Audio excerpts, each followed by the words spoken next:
Welcome to Economics Happy Hour. My name's Matt, And my name is Jadrian. and we are thrilled to have you with us.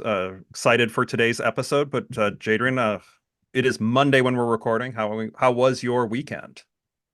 Not long enough. Every, Long enough. every I feel like I get to the end of the week and I'm like, oh man, I got a lot done this week. I got some other things I need to get done.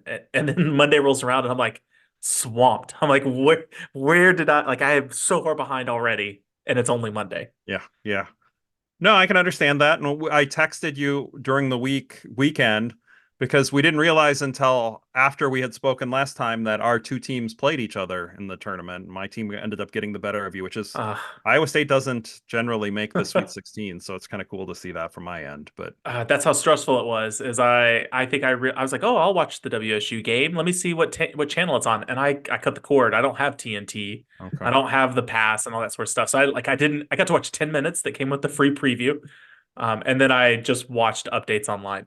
yeah, yeah. But what are you drinking today? In honor of, I'm gonna say, let's just say in honor of our sports themed episode, I went with my favorite beer to get at a sporting event.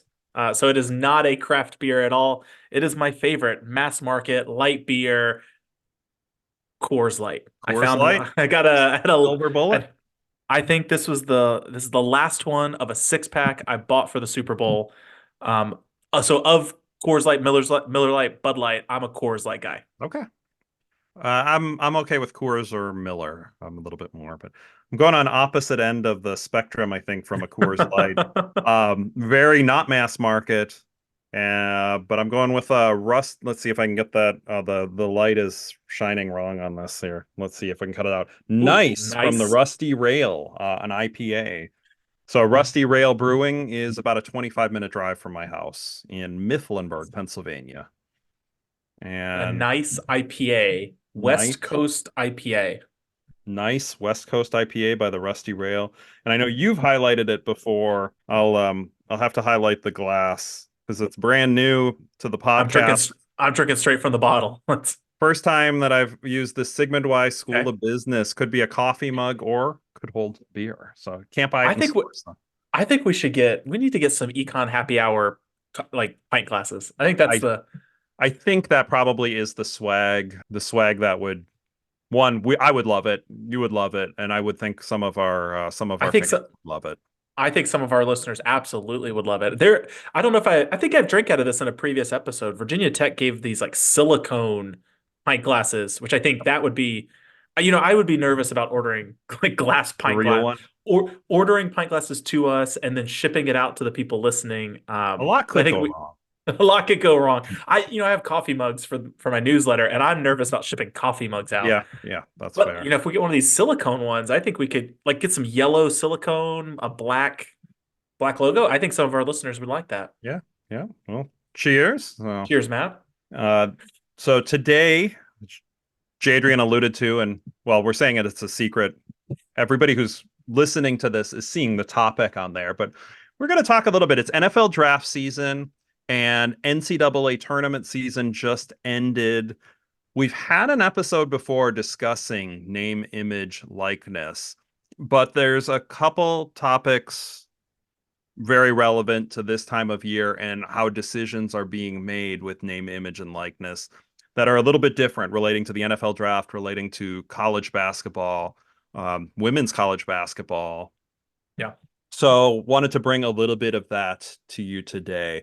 So, name, image, and likeness, NIL, means NCAA athletes can earn money based on their name, image, and likeness. So this is a dramatic change in the Hmm. college sports landscape from just in the past few years. Yep. Prior to this, receiving outside funding basically gets you kicked off of the team, suspended, I don't think expelled, but kicked off of the team or Hmm. suspended from the team, and possibly even having wins vacated. Awards taken away. Awards, Heisman Uh, Awards could a be, very or other famous awards. Heisman winner had his award taken away. Yeah. I was I grew up in Minnesota, so I followed Gopher basketball, and the 96-97 team had their Final Four appearance vacated I don't believe it was name, image, likeness related, but they will vacate wins. Yeah. If things are vacated. So this rule change, and in a previous episode, we talked mostly we are in favor of this. I think we're both opposed to restricting somebody from earning money if their talent or their personality allows them to do so. And Yep. that's what NIL does. But it does change things a little bit. So changes in behavior. Look, changes things a bit. I mean, some of these athletes are now millionaires, which I think is what frustrates a lot of people against NIL, is that there's sort of this storied version of like, oh, you've got these athletes who are, they're doing it for the love of the game, and like they care more, right? I think there's always that argument against it. So I'm gonna push back a little bit just on it's changed things a little bit, especially for the people we're about to talk about. It has made them millionaires. That might be the understatement of yeah. of the podcast so far. Right. So actually, I guess let's be careful too. Not every athlete who is getting NIL deals are millionaires. It's changed a lot, and Matt and I have talked about it in a previous episode. If you're a tennis player, now you can offer tennis camps in the summer in your hometown. Now you can give golf lessons if you're on the golf team. So, there's those sort of, I would say, littler NIL deals. You might be a local rep for some like a bookstore in town, and they're paying you a couple $1,000s. And then you might be Caitlin Clark, who I looked up right as we were starting this episode. You might be Caitlin Clark, star player of Iowa's women's basketball team, who collectively may be earning around $3 million off of her NIL deals from Nike, I think State Farm, like a bunch of big name advertisers. So wide variety of stuff. But because of this, because she's now a millionaire, that changes the behavior for college athletes. Like, so we used to talk about in my sports class, but even I think, Matt, I wouldn't be surprised if you talked about it in your principles class. It was always a very popular example of opportunity cost. When a college athlete decides that they want to go pro, what do they give up in that decision-making process? Now they might be changing the what you're giving up is much different than what we talked about 10 years ago. Correct. Yeah. I think in terms of going pro versus staying in college, if you decided to stay in college, you gave up money. Now, if you are a star athlete, yeah, there could be there are salary differences, but you could literally be set for life based on being a big time college athlete. If you went for 3 or 4 years, saved your money, live off 4% a year, right? You could be set for life. Caitlin Clark, I think, is a fantastic example. And when you mentioned $3 million a year, if that's the estimate, my first thought is, wow, she is woefully underpaid for what she has meant for Iowa basketball and women's college basketball in general.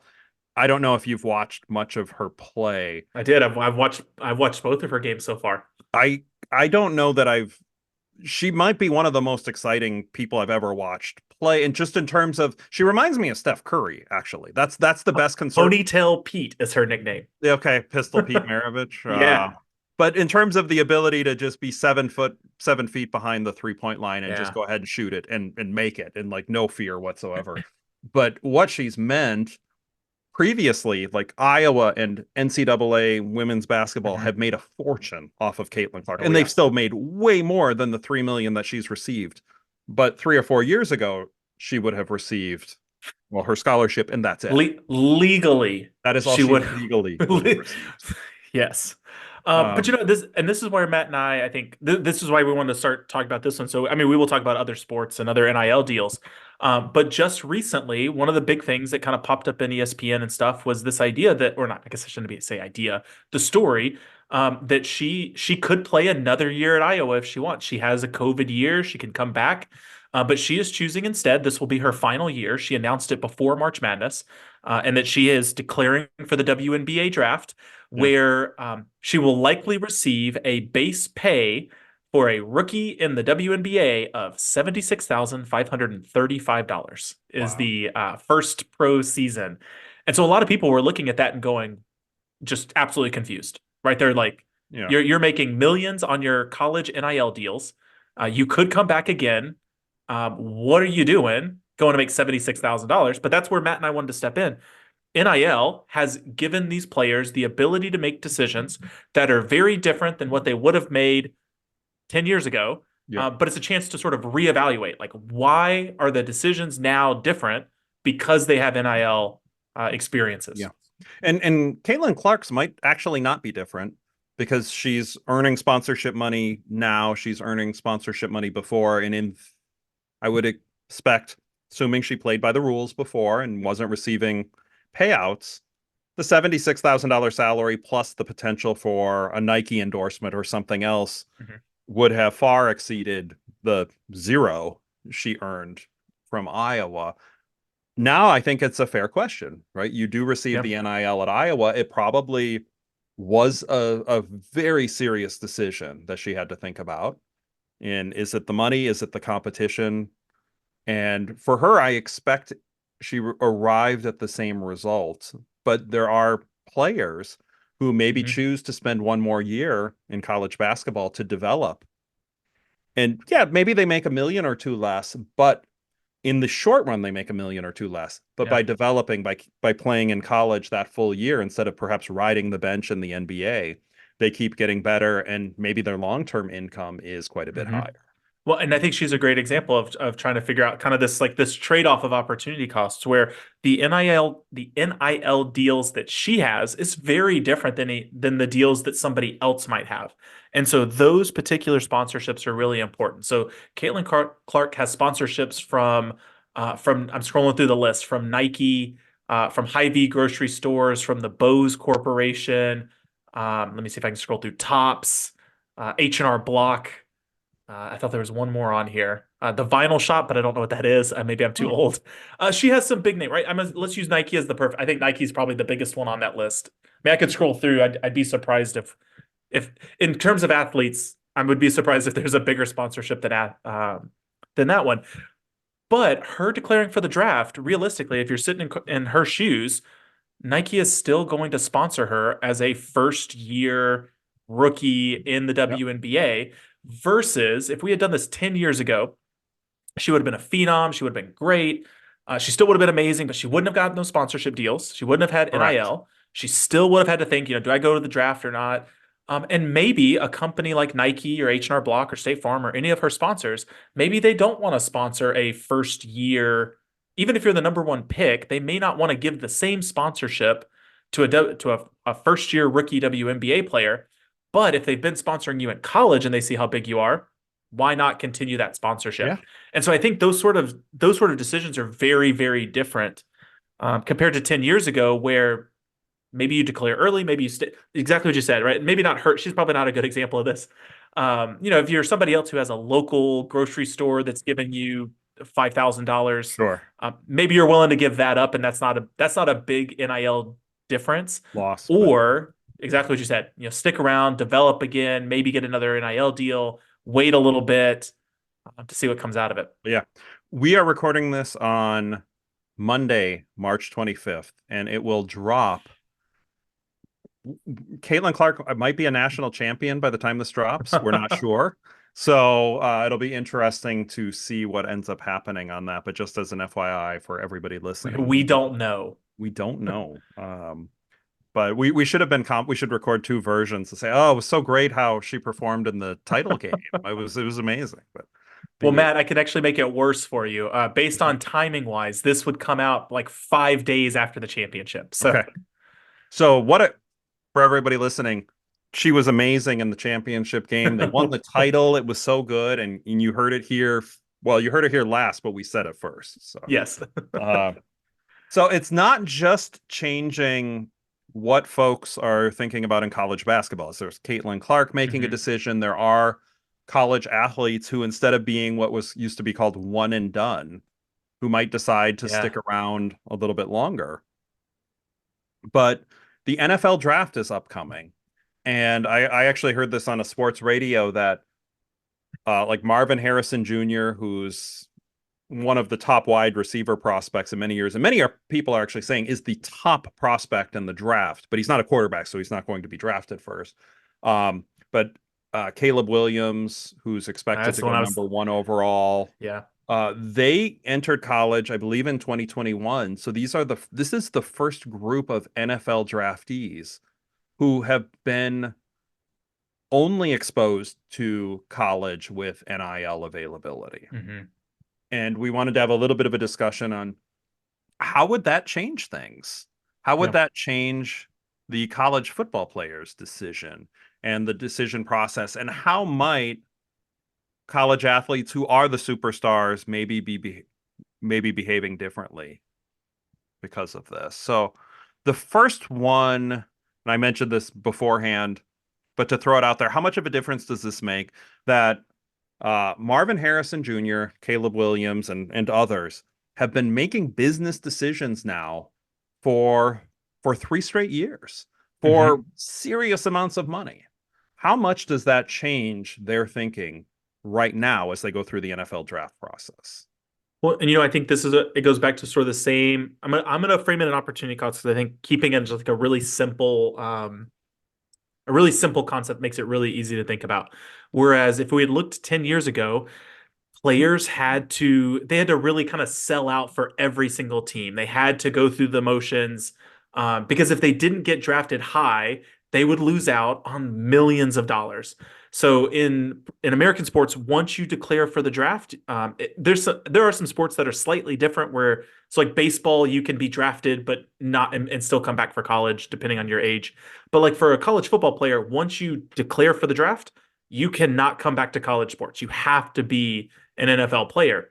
And so it's really big is the idea is you don't declare unless you think you're going as high as you possibly can and it's not worth coming back to try to move up higher.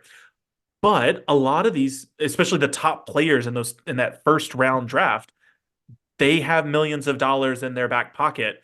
They can afford to be pickier. They can afford to I don't want to say misbehave. Misbehave is probably not the right way to phrase it. But if you do not want to play for a certain team, and you think that team is at the top and is likely to draft you, you can avoid talking to them. You can not work out. You can not interview. You could sort of purposely spoil your draft ranking Yeah. because while you are giving up money in terms of like what pick you're at, you at least have something in the bank that you've earned while you were in college. You're not giving up as much as you would 10 years ago where it was different. So I think, one of the most famous ones, Matt, you probably remember this one, was Eli Manning, Yep. who just was supposed to be, I mean, he was number one, but just like, sort of refused to play for that other team, but Yes. comes from a family that can afford to make those sorts of behaviors. And And other players don't have that ability. yeah, the second example, and this happened slightly before I started watching sports, but I think it was before you were born, and it wasn't that long before I started really following football. But in the 1983 draft, John Elway uh, basically refused to go play for the Baltimore Colts. And so the Okay. Colts ended up trading him away to the Broncos for some massive haul. But that's a risky move that very few people can make. Very few people, like Eli Manning, Interesting. John Elway, two people. There's two. I got another one for you. Interesting Okay. fact. John Elway. Do you remember where he went to school? Stanford. Stanford. Congratulations. Do you know what he majored in? You're asking, so it's got to be econ, right? It's economics. Yeah, that's awesome. I did not know that ahead of time, but so if you'd put up a multiple choice of four people, but the way you phrased it, but we knew he was smart, right? Yeah, Yes, yeah, exactly. And so this is actually something we talked about in our previous episode when we first talked about the NFL draft and this idea that, what are you giving up in that process? So I think, I don't know if you remember this from our very first story, so it's good to kind of weave this one back in. Jay Berwanger was the first ever NFL draft pick. He was the first ever Heisman winner. And then, right, he was drafted in the NFL the next year. He had a degree from the University of Chicago. They did not offer him enough money, and he said, "No, thanks. I'm not going to play in the NFL. I'll yeah, go." I think he was he was a steel worker or something. I don't remember what he ended up doing, but it's in that same sort of space. And I think I'm glad that you brought up John Elway. I think this helps sort of like frame everything now. The NIL athletes or this NIL class, they have that same sort of protection. They can be pickier about where they want to go because they are giving up lots of money by moving down. But yeah. giving up $1 million on your draft pick matters a lot more when you have no money in the bank Correct. versus when you have $1 million in the bank because of your NIL deals Yeah, before. and So I it's completely changing how people behave. And I imagine Caleb Williams might have 10 million in the bank, and there are people who are talking about there have been commentators who have said, including I believe RG3, the Washington draft pick from 2012, quarterback chosen 2 overall. There are people who are telling him publicly, you should say, I will never go play for the Bears under any circumstance. And that's a bold move, and it could cost a lot of money. And worst case, he gets drafted and he has to just sit out for the year Mhm. until he goes back in the draft portal. But the cost, given all the money in the bank, you're right, is a lot lower. It could promote that. Another, I'm curious at how they deal with agents, like a little bit less dramatic. I don't Mhm. know that anybody will pull what Eli Manning or Elway pulled, but Marvin Harrison Jr. has said, "Look, I'm not going to work out," and he actually met with all of the teams Mhm. that went to the combine and wanted to meet with him, and mentioned to them. And apparently, the framing was something like, "Look, the working out to succeed at the 3-cone drill and the 40-yard Mhm. dash and everything here is different than the workouts that I will put in to be a successful wide receiver. I don't want to do them. Do you need me to do them?" And apparently, they all told him, "We do not need you to do that." But I don't remember anybody Yeah. making that argument before. And I'm wondering if the fact that he's had to make decisions on what endorsements to accept or not accept and deal with Mhm. massive amounts of money, if that's changed the confidence level of this 20 or 21-year-old to go into a draft team and have a very, quite frankly, it sounds like an adult conversation with them on, this is what I'm thinking. I don't think I should do this, but if you're considering me and this makes a difference, please let me know, which is a very, very adult way to handle something. Well, I think and this kind of ties back to our last episode when we talked about principal agent problem. Was that often, like in a drafting situation, players relied on their agent to Yep. give them advice and to make these business decisions for them, tell them where to go, where not to go. And in a sense, like I mean, that relationship is still very important in terms of that process. But exactly as you said, is part of the reason that that was so valuable before is because college athletes really relied on either their coaching staff to help them out, former players that they would have known from their teams. But now they have this sort of business acumen that they did not have before, and they're able to make those have those conversations in a professional way because of that experience. And I Yeah. think I'm going to make this a real weird tie into a previous episode where we have talked about, this idea that like teaching personal finance in high school, and man, wouldn't it be great if like high school juniors and seniors knew about interest rates and savings Sure. accounts and like they would know sooner. And we said, yeah, but they don't care. And like the best time, like, I mean, the best time to invest was a long time ago, Yep. and the Yep. second best time is now. No. But once you have the money, once you start making mortgage payments, that's when you really learn about all these other things that you wish you would have known sooner. Yes. But I think what we're getting college athletes now who know sooner than when they have to make these decisions Yeah. compared to the past. They learned it as a pro. Now they're learning it as a college student. And I think colleges have gotten much better about providing. I know that Penn State did this and Virginia Tech does it, where they provide sort of personal finance, much more personal finance training to their college to their athletes than they did in the past because of NIL deals and Yeah. talking about them. How do you decide which deals to take, which deals not to take, those sorts of things. No, I think you're absolutely right. I know we had Chris Hogan, former kind of radio host of the Dave Ramsey Network and best-selling author, and he's consulted for NFL teams, and Mhm. he has commented that it's a whole lot of pro athletes really do get it. He does say there are some cases though that that are awful. Some of the times, I mean, if you've seen the ESPN 30 for 30 on broke, which Mhm. we've referred to again, some of them come up, but some of the cases you'd think the athletes don't have a chance, but putting them in the spot where they have the chance to learn while they're in college, where you're in a spot to learn, and quite frankly, for a little bit less for a lot of them, it's for a little bit less money. I'm hopeful Mhm. that it would be much more difficult to make a broke documentary, say in That 2040, than it was in I was 2010. just about to ask you that. I was going to ask you that exact same thing. Yeah. I have to imagine exactly what you said. I think there are always going to be people who screw it up, don't realize what's going on, uh, just Yeah, aren't prepared for that level of money, even sure. if it is not, even if they got a lot in college. Because part of the big, those of you who have not seen Broke, actually, so I'll spoil it a little bit. A lot of professional athletes go broke, even though they're millionaires. I feel like Yes. it's not a hard concept. Yeah, The title, I the think title sort of I think gives it most who away. watch, I think it's spoiled within the first moment of watching. So if you, Yeah, I think what most people, if you've not seen it, I think what most people have not realized is the sheer quantity of people who go broke. Like it is yep.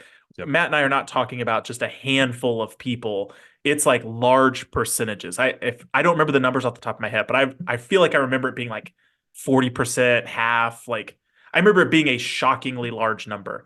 I'm really curious, like exactly what you just said. In 20 years from now, does that number shoot way down purely because of NIL deals and they're getting that education early when when the dollars are smaller, and so they're Mhm. just a little bit more mature about it compared to later.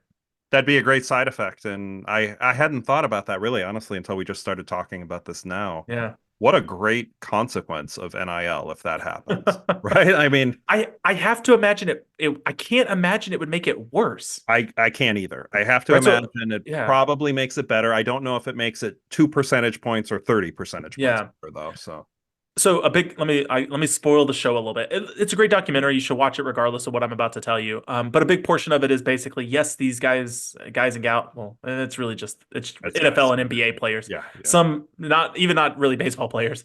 By the time, actually, you know what? And I think that was one of the big things is like by the time they actually get to Major League Baseball, they've had to struggle in the minors. Most of them have been broke for so long that they Yeah. learned a little bit. Yeah. So the big argument is basically that like you take an NFL player, sure they're making millions of dollars a year, but they're only going to do that for I think the average is like 5 years or something like that. Yeah. They're losing a third of it to taxes. Their agents are taking another 10%, 10 or 15%. They're not keeping millions. And then just basically they make really poor investment decisions. They've got really rich teammates that they're trying to impress and show off to, and so they kind of spend it. And I wonder if just like the college version of it, even if I'm say Caleb Williams, and I remember this, I think either from last year or the year before, they showed like his apartment in Los Angeles of just this absolutely ridiculously beautiful apartment, like overlooking downtown Los Angeles. Where you get an NIL deal, even if you get one for like $50,000, sure, you're gonna pay some taxes on it. But your teammates, not all of your teammates have those same NIL deals.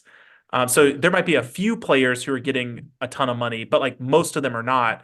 Versus the NFL version is, I think the minimum salary is like I should probably know this. It's like I think seven it's like hundred thousand. yeah, I was gonna guess 600. So Yeah, right. Like I'll say, yeah, it's 705,000 last year. oh, It'll increase to you were spot 750. on. I got lucky. I got lucky.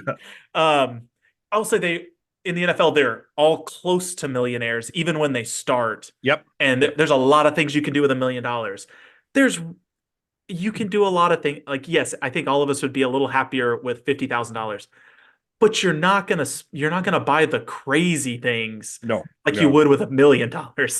And so I think even just that sort of behavior is gonna be tempered down. They know they have to be more careful in college just because of their scholarship and stuff. And I think maybe the threat of losing your scholarship and then knowing that you're going to lose the NIL deal is enough to get them to behave. NFL players, I don't know, like Yeah, it'll be they're a little fascinating. wild. It'll be a long time. Who knows? Hopefully, we're still doing this podcast in 2040. We can go back and see was what happened here. But it's been a little bit. Any final comments before we would go to pop culture talk on NIL?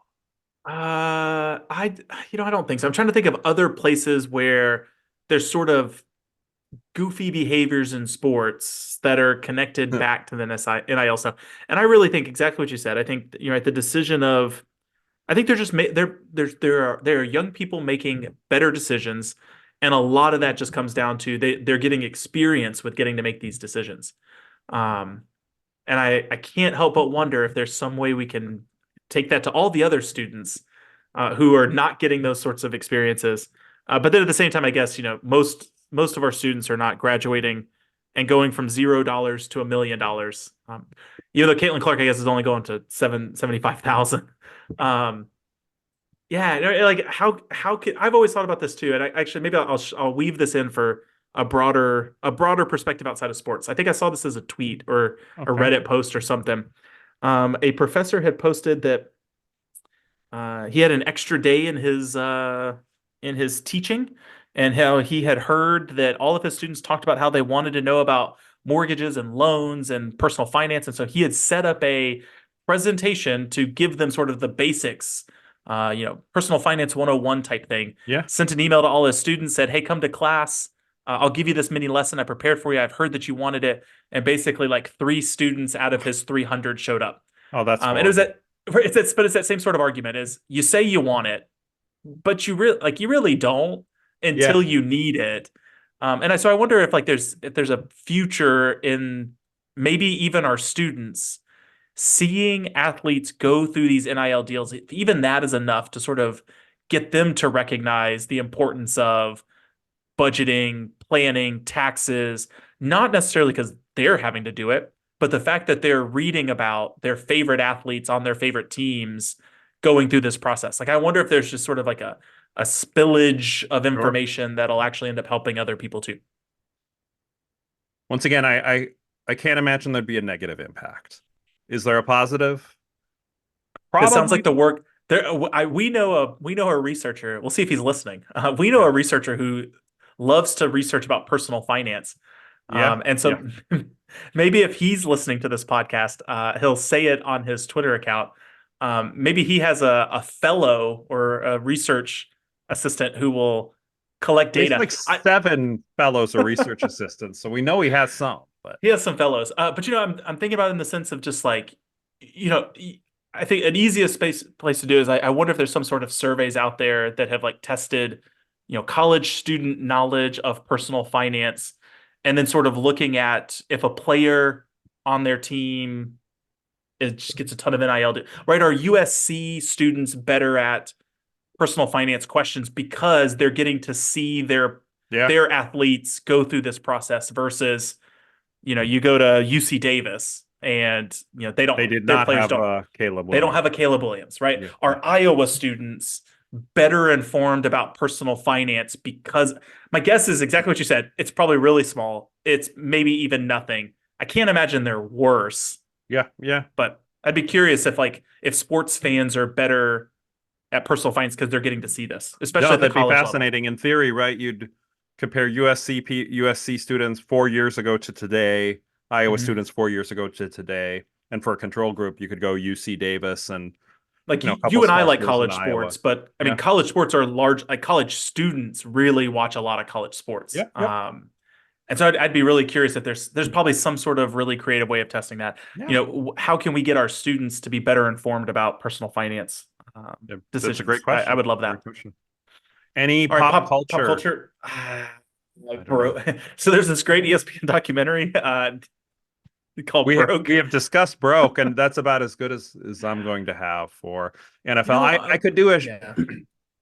I could do an NFL shameless NFL one that's not anything related to NIL if we're talking about NFL topics. And that's just a survivor pool game theory problem that that I could share with friend of mine who ran deep in a survivor pool. Have you ever done a survivor pool? Do you know what they are? No, but I know what they are, and Okay. I can immediately tell you I'd be very bad at it. So you have to pick a team a week in a survivor pool. And as long as your team doesn't lose, you're good. But But once you can't pick the same team. you can't pick Yeah. the same team, so you have to be a little strategic on not picking the top teams right away. And their a friend of mine went through this for the whole season and made it through the entire regular season, then made it to the playoffs. And made it to an interesting spot where in the divisional round, or I'm sorry, in the conference finals, they had picked different teams. So this was the year it was the Broncos versus the Patriots and the Seahawks versus the 49ers. And I'll post a link to the problem, some probabilities up there, and then pose the question, what should my friend Mhm. do? And the spoiler, he chose it, and the other person actually probably chose suboptimally, which wasn't a guarantee he would win, but he did end up winning a fair amount of money. So I looked up ESPN 30 for 30 broke just so if Yeah. anybody is tempted by our answers or our conversation, I just searched ESPN 30 for 30 streaming. It looks like it's available on the ESPN app. You can Perfect. buy episodes on Google Play for 50 cents, Apple TV $2, Amazon Prime $2, YouTube $2, and it is available for Hulu premium subscriptions. So a bunch of different options out there. Absolutely, for $2, definitely worth it. Yeah. ESPN, if you're a sports fan and like ESPN 30 for 30 stuff is some of the just It's good stuff. The ESPN best. subscription is They're probably so worth getting good. at some point. I will say though, we're talking about it. It's so good, and I agree.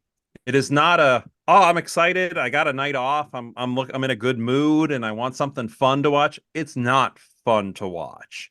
No, It's brutal to it watch, but it will it's make it'll make you sad for millionaires. Like that's well, yeah. I guess former millionaires. Former millionaires. Yeah.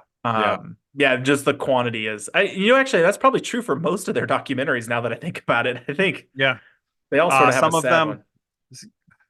I don't know. I didn't feel terrible. Like I hate Christian Leitner is just an Mhm. absolutely. If you haven't seen that one, that's.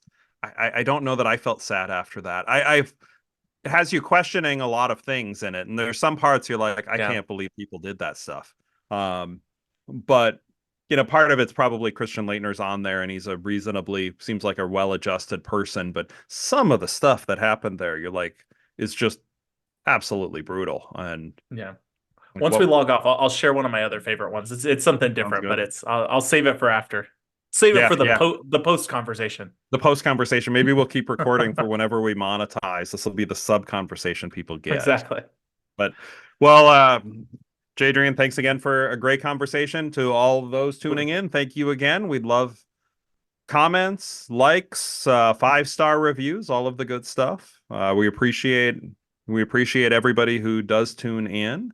We will be in Atlanta at the C Tree conference in late May. If you Mhm. listen and you are in the area or you're planning to be at the conference, let us know.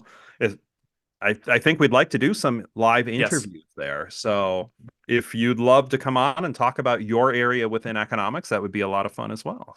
Yeah, we will find a brewery that will let us sit there. And Matt and I did this in Cincinnati. I think we blocked off like a 3 hour or 4 hour window. Yep. Matt and I will just sit there and drink. We will get samplers, so Yes. we are careful. But we would happily love to talk to anybody. We love talking to people, Yep. Yep. especially economists. So let us know. We in the beer will be on us while we talk. Yes, So, but absolutely. till then, everybody, enjoy your dream. Cheers, Matt. Cheers.